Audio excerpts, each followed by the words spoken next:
بسم اللہ الرحمن الرحیم۔ السلام علیکم ناظرین، میں ہوں حافظ محمد یعقوب اور آپ کو خوش آمدید کہتا ہوں اپنے یوٹیوب چینل میں۔ سب سے پہلے درود پاک اللہم صلی وسلم علی محمد و آل محمد و بارک وسلم۔ ناظرین کرام، ابھی پچھلے دنوں میں مجھے پی ٹی ایم میں جانے کا موقع ملا، پیرنٹ ٹیچر میٹنگ۔ تو بچوں کا فائنل رزلٹ تھا، تمام بچوں نے بڑے شاندار مارکس لیے اپنی استعداد کے مطابق۔ تو وہاں پہ جب پی ٹی ایم کے بعد چائے پہ بیٹھے تو ٹیچرز کی طرف سے ایک سوال آیا، وہاں ڈسکشن چل رہی تھی تو وہاں ایک سوال آ گیا کہ سر، جو بچے پیچھے رہ جاتے ہیں، یہ جیسے آپ آج بھی ہم نے رزلٹ میں دیکھا کہ کچھ بچے پیچھے رہ گئے ہیں، جو کم مارکس لینے والے ہیں، جو کم ذہین ہیں، تو کیسے ان کو ساتھ ملایا جائے؟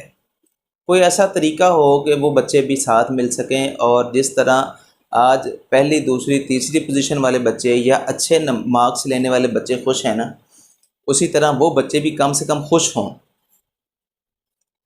یعنی جو بچے زیادہ پیچھے رہ جاتے ہیں نا، ان کی خواہش ہوتی ہے کہ ہم کم سے کم اتنے مارکس تو آ جائیں نا ہمارے، اور اگر جو مڈل والے بچے ہوتے ہیں ان کی خواہش ہوتی ہے کہ ہم کاش پوزیشن لے سکیں۔ تو یوں سارا معاملہ چلتا ہے۔ اب ٹیچرز کا کوسچن یہ تھا کہ کیسے ہم پچھلے والے رہنے والے بچوں کو آگے لے کے آ سکتے ہیں۔ تو وہاں جو ہم نے گفت و شنید کی، جو جواب دیا، وہ ہم نے ضروری سمجھا کہ اس کو ریکارڈ کروائیں، شاید کہ یہاں کسی کے کام آ جائے۔ اگر کسی کو یہ بات سمجھ میں آ جائے تو یقیناً یہی ہماری نجات کا ذریعہ بنے گا۔ وہاں دو باتیں ڈسکس ہوئیں جو میں نے ان کو بتائیں، جو میرا ذاتی ایکسپیرینس تھا جب میں ڈائریکٹلی درس و تدریس کے ساتھ وابستہ تھا۔ تو میں کیا کرتا تھا، یہ وہی دو باتیں تھیں۔ ان میں سے ایک بات میں نے اپنے استاد سے سیکھی بھی تھی، اور یقین کریں کہ یہ ہماری پرائمری کی بات تھی، جب میں پرائمری میں تھا، 5ویں کا ایگزام دے رہا تھا۔ وہاں سے پھر وہ دماغ میں تھی، خانہ لاشعور میں تھی، کہ جب میں خود ٹیچر بنا تو پھر وہ ذہن میں آئی، ہم نے اس پہ عمل کیا اور اس پہ ہم کامیاب رہے۔ پہلی بات یہ تھی کہ جب 2 مہینے گزر جائیں نا آپ کو، کلاس کو، آپ کی کو، تو اس میں آپ یہ دیکھیں کہ تقریباً تمام سبجیکٹس کے کوئی 2 چیپٹر، 2.5 چیپٹر، 3 چیپٹر آپ پڑھا چکے ہوتے ہیں۔ آپ کوئی 2 3 4 ٹیسٹ بھی، کلاس ٹیسٹ بھی لے چکے ہوتے ہیں۔ اب آپ کو بالکل یہ عیاں ہو جاتے ہیں ساری باتیں، چانن ہو جاتا ہے ساری باتوں کا، کہ کون سا بچہ کس پوزیشن پہ ہے، کون سا بچہ کس رینک پہ ہے، کتنا وہ اسٹڈی کو سیریس لے رہا ہے، یا یہ بندہ مزید سیریس لے سکتا ہے، وہ نہیں لے رہا۔ یہ ساری باتیں ٹیچرز کو پتہ چل جاتی ہیں۔ یعنی 2.5 مہینے بعد یا 3 مہینے بعد آپ کیا کریں گے، آپ گروپس بنائیں گے، 5 6 بچوں کا ایک گروپ بنائیں گے۔ اور یہ میں بتاؤں کہ آپ آلریڈی کر رہے ہوں گے، لیکن اس میں اور ہمارے بتانے میں ذرا سا فرق ہے۔ ٹیچرز یہ اناؤنس کرتے ہیں جی کہ کلاس میں گروپ بنا لیں جی، وہ بچے اپنی مرضی سے گروپ بنا لیتے ہیں۔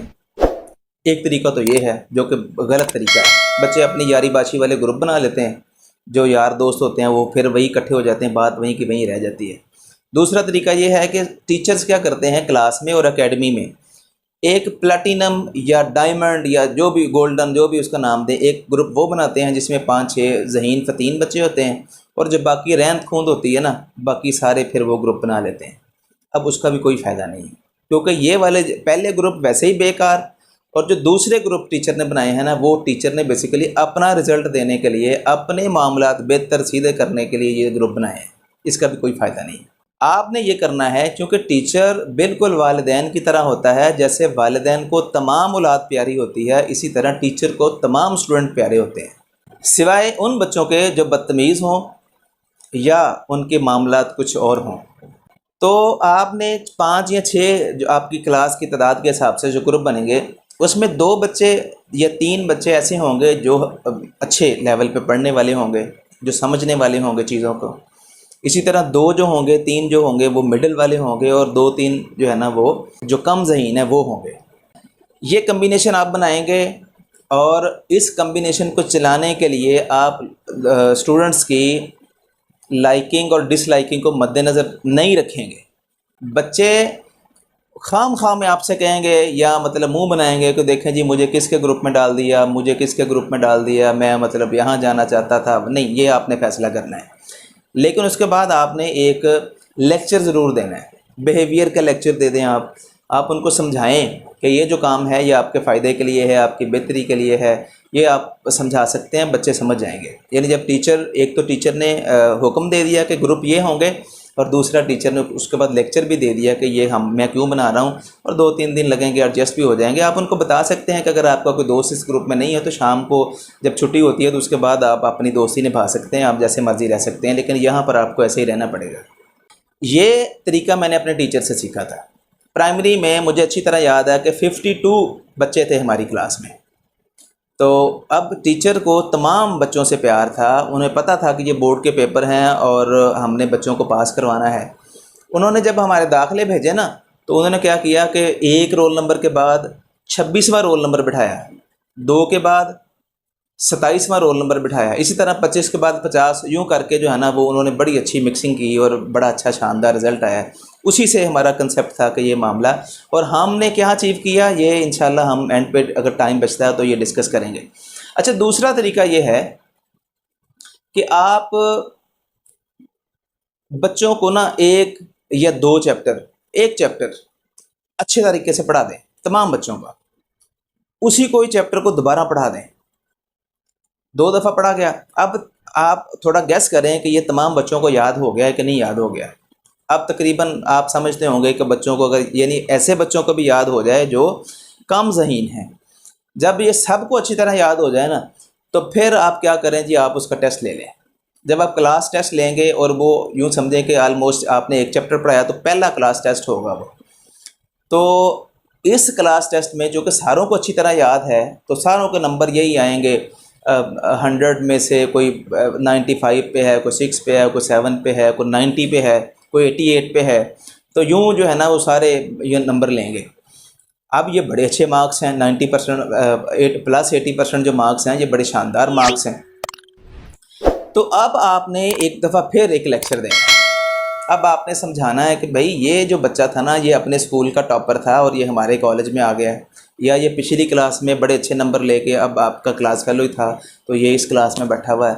لیکن آپ یہ دیکھیں کہ اگر اس نے لیے ہیں نا 97 مارکس تو آپ نے لیے ہیں 80 مارکس، تو کہاں آپ نے فائنل ایگزام میں کوئی 40% یا 45% سے پاس کیا ہے، اور یہاں جناب آپ 80% پہ آ گئے ہیں۔ تو دراصل اس میں اور آپ میں کوئی فرق نہیں ہے، فرق آپ نے اپنی مینٹیلٹی میں رکھا ہوا تھا۔ آپ پڑھ نہیں رہے تھے، اس کو ذرا ہلا شیری دیں، اس کو شاباشی دیں، تو وہ سٹیٹس ایک دفعہ اس کو انجوائے کروا دیں۔ وہ سٹیٹس جو کلاس میں اچھے بچوں کو ملتا ہے نا، یا جن بچوں کا ہوتا ہے، اور ان کو جو پروٹوکول ملتا ہے، ان کے لیے جو کلیپنگ ہوتی ہے، وہ جو تعریفی کلمات بولے جاتے ہیں ٹیچرز کی طرف سے، پرنسپلز کی طرف سے، اگر آپ وہ سٹیٹس ایک دفعہ بچوں کو انجوائے کرا دینا تو میں سمجھتا ہوں کہ پھر اس سٹیٹس سے نیچے آنا نا بچوں کے لیے تھوڑا مشکل ہو جائے گا، بلکہ بہت مشکل ہو جائے گا۔ یوں سمجھیں کہ بعض اوقات تو زندگی موت کا معاملہ بن جاتا ہے۔ تو میں سمجھتا ہوں کہ اگر وہ آپ سٹیٹس انجوائے کروانے میں کامیاب ہو گئے نا بچوں کو، تو پھر آپ یوں سمجھیں کہ آپ نے ان کو قائل کر لیا کہ انہوں نے پڑھنا ہے، اور زیادہ پڑھنا ہے، زیادہ محنت کرنی ہے، پہلے سے زیادہ محنت کرنی ہے۔ اور یہ پھر آپ اگر کہیں وہ تھوڑا سا ڈگمگانے کی کوشش کریں تو آپ نے وہی ٹیسٹ ان کو دوبارہ یاد کروانا ہے کہ دیکھیں آپ نے اس ٹیسٹ میں نمبر لیے تھے، اس کا مطلب آپ اچھے پڑھنے والے بچے ہیں، تو یہاں آپ تھوڑی سی غفلت کر رہے ہیں۔ تو یہ 2 چھوٹے چھوٹے ٹپس تھے ٹیچرز کے لیے جو ہم نے وہاں ڈسکس کیے۔ میں امید کرتا ہوں کہ جو ٹیچر ہمیں سن رہے ہیں وہ اس بات کا خیال رکھیں گے، اس کو مد نظر رکھیں گے، اور انشاءاللہ یہ ٹپس ان کے کام بھی آئیں گی، اور جو بچے ان کے پاس پڑھ رہے ہیں ان کا بھی بھلا ہوگا۔ والسلام، اللہ حافظ۔